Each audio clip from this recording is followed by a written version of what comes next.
being a Brooklynite, I definitely try to shop as local as possible. We buy at the tiny little wine shop around the corner. Well, for me, it's all about people. All these people who I find extremely inspiring. I think local businesses offer relationships. It's kind of going back to the old world style I see, is where people are happy to spend their money in their community. I think a lot of the small food brands that are popping up are very conscious about the environment and conscious about making good choices that, you know, help their community, help other people. Knowing your local merchant and buying from them is a really, really great experience. They know the neighborhoods, they know the norms, they know, what flies in a certain kind of marketing in one area that doesn't in another. In our case, I definitely think that the personalities and our friends are the thing that set us apart from a bigger restaurant. We definitely want to cater to the people that we know and love. The interesting thing about local brands, local merchants, local purveyors is they understand these markets because they live in these markets, they're in these markets, they run these markets. That cultural context is what is really awesome about a local merchant or local brand talking to a community.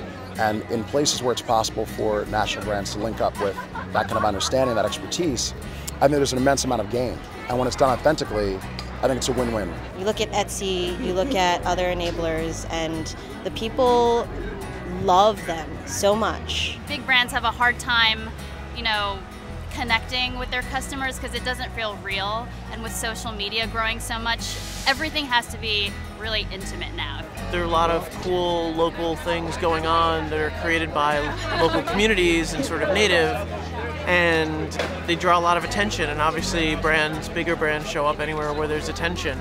It has to be done kind of carefully. A lot of corporate practices are very short term and tend to think about how to make the most profit immediately, as opposed to thinking about what products or campaigns they can create that can empower a community to become richer. I realized, and it was actually a mistake we almost made, it wasn't that we were trying to turn on one large community, we're trying to turn on 500,000 smaller communities. And so if it's important for us as a startup, I think it's even that much more important to not get lost in the sort of monolithic flavor of being a singular brand. Yeah, for me, the prospect of big brands getting invested in or excited about local communities is very exciting. I think I would definitely be super supportive if I saw a company do it the right way.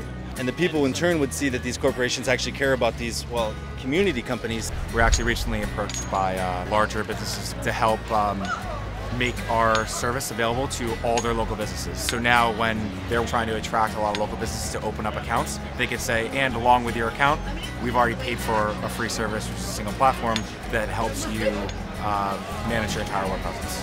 Another example would be any bigger brand that has a big distribution channel, like a big supermarket, for example, like an AMP, would be a great example of somebody who could support local businesses. If a brand wants to come in and say, I want to partner with this girl because she's going to make my brand look awesome with all these people in the food community that could potentially buy what I'm trying to sell, but she's going to make it seem more natural and real, I mean, why wouldn't you want to do that?